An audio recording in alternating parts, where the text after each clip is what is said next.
حاضر ہوں گے۔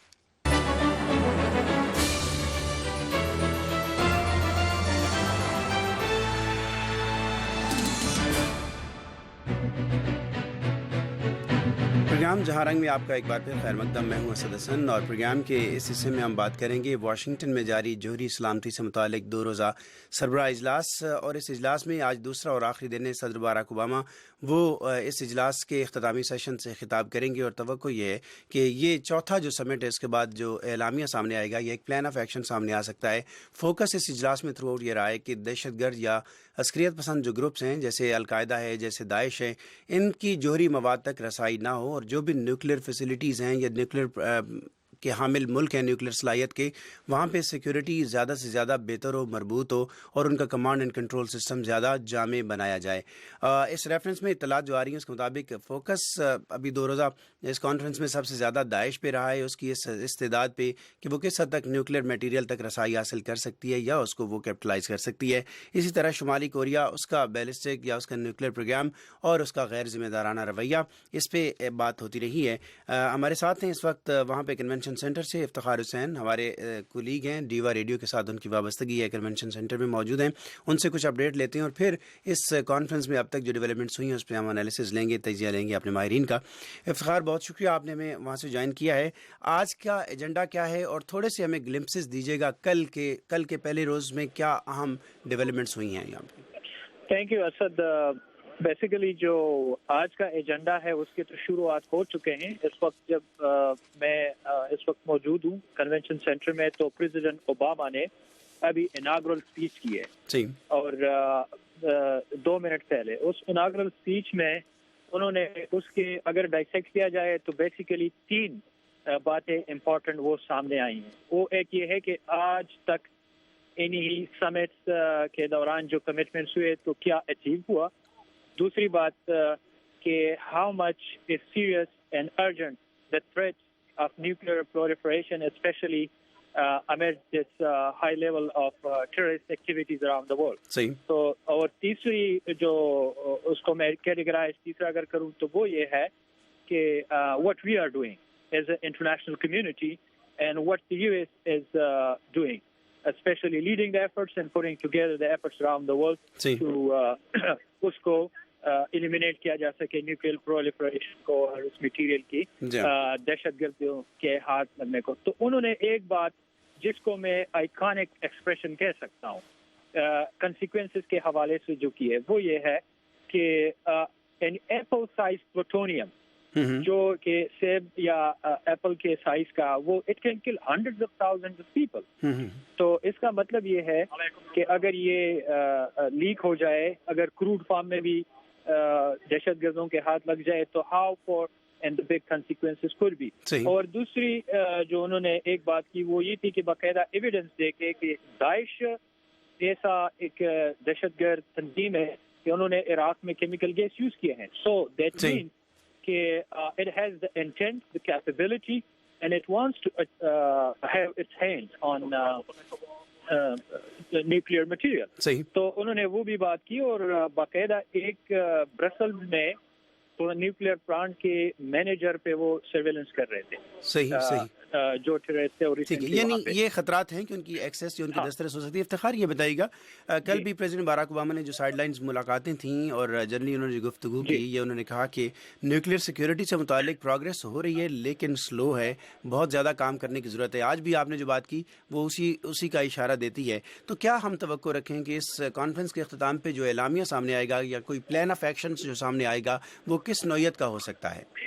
تو اسد یہ جو سمٹ کے بعد یہ ایکسپیکٹ کر رہے ہیں this is actually a 5-point agenda اور joint declaration they are looking کہ جو سامنے آ سکے گا، اور اس میں کمٹمنٹس ہے لیکن وہ کمٹمنٹس ڈیفینیٹلی ایسے نہیں ہے کہ اس کو ابھی یہ کر رہے ہیں کہ یو این کے کنٹیکس میں انٹرنیشنل اداروں کے ساتھ اس کو جوڑا جائے تاکہ اس کی جو ایک رسمی ویلیو ہے وہ سامنے آ جائے اور زیادہ سے زیادہ ملکوں کو پابند کیا جائے، ممالک کو پابند کیا جائے تاکہ وہ اس کو فالو کرے۔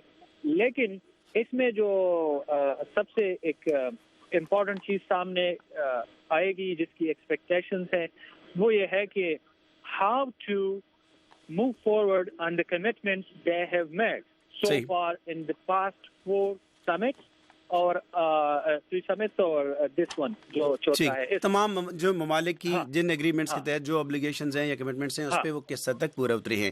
اور اس کی آپ کو ایک تھوڑا سا نقشہ دے دوں کہ کس قسم کے کمٹمنٹس ہیں. دیکھیں اس میں کوآپریشن، ٹیکنالوجی شیئرنگ اور خاص طور پہ جو ٹریننگ ہے اور جو کنونشنز ہے اس کو سائن کیا جائے، یا نیوکلیئر پلانٹس میں نیوکلیئر جگہوں پہ لوگ کام کرتے ہیں اس کو کیسے ٹرین کیا جائے.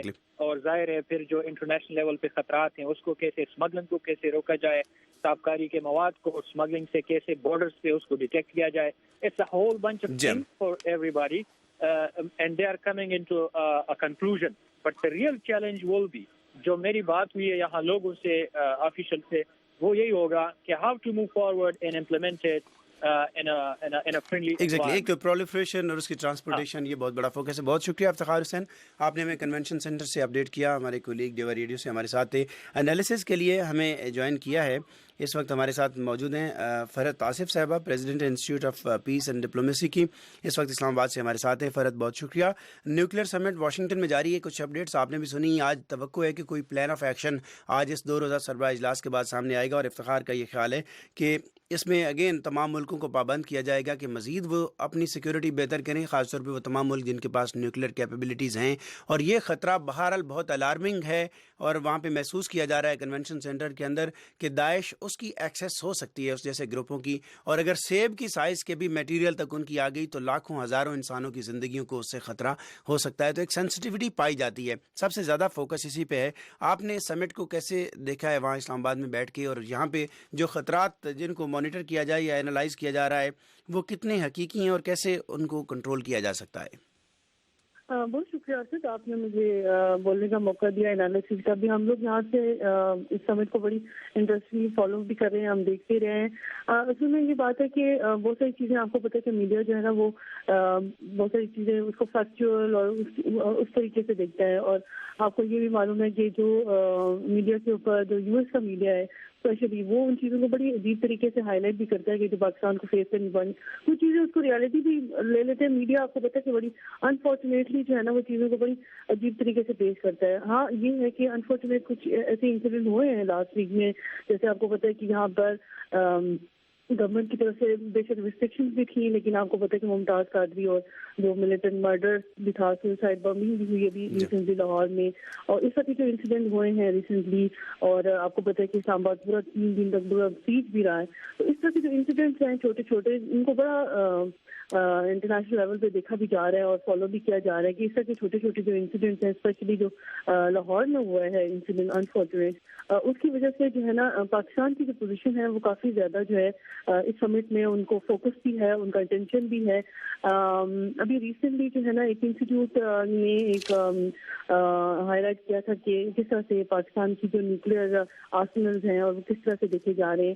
تو اس میں بات یہ ہے کہ جو نیوکلیئر آرسنلز ہیں، انالیسس بھی ہے اور ٹیکنیکلی بھی آپ دیکھیں گے نیوکلیئر آرسنلز جو ہیں وہ اس طرح کے نہیں ہوتے کہ آپ اس کو اسٹوریج میں لے جائیں، اس کو ڈپلوائے کرنا شروع کر دیں. اور اس طرح کے جو گروپس ہیں لیکن فرحت اب نیوکلیئر آرسنل سے آگے بات وہ کرتے ہیں کہ نیوکلیئر ایون را حالت میں بھی اگر نیوکلیئر میٹیریل دہشت گردوں کے ہاتھ میں آتا ہے، صرف پاکستان کی بات نہیں ہو رہی، پاکستان کے آفیشیلز جو یہاں پہ موجود ہیں انہوں نے بریفنگ دی ہیں. ان کا یہ کہنا ہے کہ ہم پہ فوکس نہیں ہے اور ہماری جو سسٹم ہے اس سے لوگ مطمئن ہیں، دنیا مطمئن ہے. ہم تو جنرلی بات کر رہے ہیں کہ جو بھی نان اسٹیٹ ایکٹرز ہیں، جو بھی ایکسٹریمسٹ گروپس ہیں لائک داعش، لائک القاعدہ، اگر ان کے ہاتھ میں یہ مواد آتا ہے اسمبل فارم میں نہیں، ہم میزلز کی بات نہیں کر رہے ہیں، ہم یہ بات کریں گے اگر جوہری مواد بھی ان کے پاس آتا ہے اور اس کو وہ دیسی ساختہ بموں کی صورت میں بھی استعمال کرنے کے قابل ہو جاتے ہیں تو بہت بڑا وہ نقصان کر سکتے ہیں.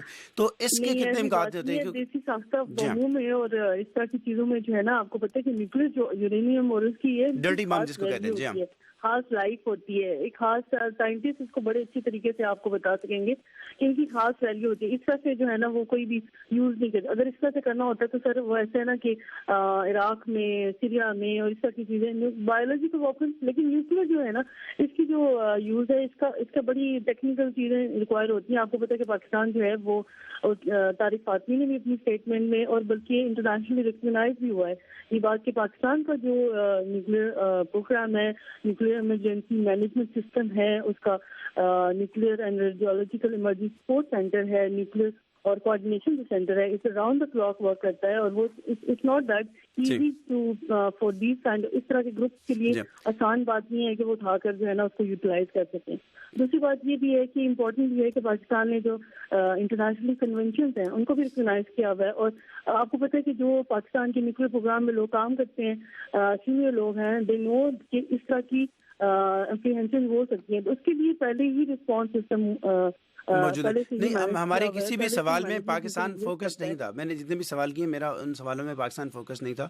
میں ایک جنرلی آپ سے یہ پوچھنا چاہ رہا تھا کہ آپ چونکہ ایکسٹریمسٹ گروپس ہیں, ان کی ہیرارکی, ان کے آپریشنز, ان کو بھی انالائز کرتی ہیں, تو ان کی استعداد کیا واقعتاً ان کی, میں صرف پاکستان میں نہیں کہہ رہا کہ ان کی پاکستان میں رسائی ہو سکتی ہے, دنیا میں اس وقت بتایا جاتا ہے کہ 32 سے زیادہ ممالک ہیں جن کے پاس نیوکلیر کیپیبلٹی ہے یا نیوکلیر میٹیریل وہاں پہ ایگزسٹ کرتا ہے, تو وہاں تک ان کی رسائی ہو سکتی ہے. وہ سیکیورٹی کے جو بھی پیرامیٹرز وہاں پہ انسٹال ہیں ان کو وہ توڑ سکتے ہیں, بریچ کر سکتے ہیں. اس کی اہلیت رکھتے ہیں آپ کے خیال میں؟ بالکل, یہ سمٹ جو ہے نا اسی سلسلے میں ہو رہی ہے نا کہ آپ کی جو کنٹریز ہیں وہ اس کو ان تھریٹس کو, بے شک وہ داعش ہے, القاعدہ ہے, ان تھریٹس کو شروع سے دیکھیں جب سے اوباما جو ہے نا پریزیڈنٹ بنے, ان کو آپ کو پتہ ہے کہ جو ہے یہ نوبل پیس پرائز اسی سسٹم ملا ہے کیونکہ انہوں نے اس طرح کی جو تھریٹس ہیں, ایگزسٹنگ تھریٹس ہیں, اس میں کنٹریز کو الائن کیا ہے. اب اس طرح کی جو سمٹس ہیں اس میں جو ہے نا کنٹریز ٹوگیدر مل کر یہ ڈیسائڈ کر رہی ہیں. ابھی اعلامیہ آنے میں کچھ دیر ہے, تو اس میں جو 5 پوائنٹس اور 4-5 پوائنٹس جو بھی ڈسکس کیے جا رہے ہیں اس میں یہی ہے کہ کس طرح سے اس کو روکا جائے. ٹریننگ سینٹرز ہیں, کس طرح اگر ایگزسٹ کرتا ہے, خدا نخواستہ اگر کسی کے ہاتھ لگتا ہے تو کس طرح سے ہوگا. لیکن کوشش یہی ہوتی ہے کوئی بھی اس طرح کا جو سسٹم بنانے کی, سب سے پہلی کوشش جو ہوتی ہے کس طرح سے ان کی فزیکل پروٹیکشن کس طرح ہو, جو چیک اینڈ بیلنسز ہیں ان کو کتنا مزید مؤثر بنایا جائے. آپ کو بتاتے چلیں جیسے بریسلز میں آپ کو معلوم ہے کہ ابھی پچھلے ہفتے حملے ہوئے, تو اس کے بعد بریسلز کے جو نیوکلیر پلانٹ ہے وہاں پہ خاص طور پہ نیوکلیر سیکیورٹی کو زیادہ محفوظ بنانے کے لیے زیادہ سیکیورٹی جو ہے وہ ڈپلائی کر دی گئی. اس کا مطلب یہ قطعاً نہیں ہے کہ اس کا جو سسٹم ہے وہ کوئی اتنا سہل ہے کہ اس کو کوئی بھی توڑ سکتا ہے اور وہاں سے مواد چوری کر سکتا ہے. لیکن جب بھی آپ امریکن انڈیپینڈنٹ اینالسٹ سے بات کریں گے تو وہ جس کی مثال دیں گے اس میں پاکستان, شمالی کوریا, ان ممالک کا ذکر خاص طور پہ زیادہ ہوگا جہاں پہ ان کے خطرات ہیں. تو اب میرا سوال پاکستان سے متعلق ہے, پاکستان کیسے آلریڈی یقینی بنا رہا ہے, جیسے ہمارے پاکستان کے فارن سیکرٹری یہاں پہ بتا رہی ہیں, مشیر خارجہ نے بھی اسی ریفرنس میں اپنی بات کی ہے, لیکن پاکستان کیسے یقینی بنائے, دنیا کے تحفظات کیسے دور کر سکتا ہے اپنے پروگرام سے متعلق؟ دیکھیں, پہلے تو سب سے بڑی بات ہے کہ پاکستان نے تحفظات جو ہے نا پہلے سے یقینی بنائے ہوئے, اس طرح سے یقینی بنائے ہوئے ہیں کہ پاکستان کی جو انٹرنیشنلی اسٹینڈرڈ رسپانس میکینزمس ہیں وہ ایگزسٹ کرتے ہیں پاکستان کے نیوکلیر پروگرام کے اندر. جیسے میں نے آپ کو بتایا نیوکلیر ایمرجنسی مینجمنٹ سسٹم جو ایگزسٹ کرتا ہے, پھر اس کے علاوہ جو نیوکلیر سیکورٹی سینٹرز جو ایگزسٹ کرتے ہیں, ٹھیک ہے. تو یہ جو آلریڈی کنونشن اور پاکستان جو 2005 کا جو کنونشن ہے physical protection of nuclear material, اس کا بھی وہ سگنیٹری ہے, اسے ریٹیفائی بھی کیا ہوا ہے, ٹھیک ہے. پاکستان کی اپنی کمٹمنٹ بھی ہیں.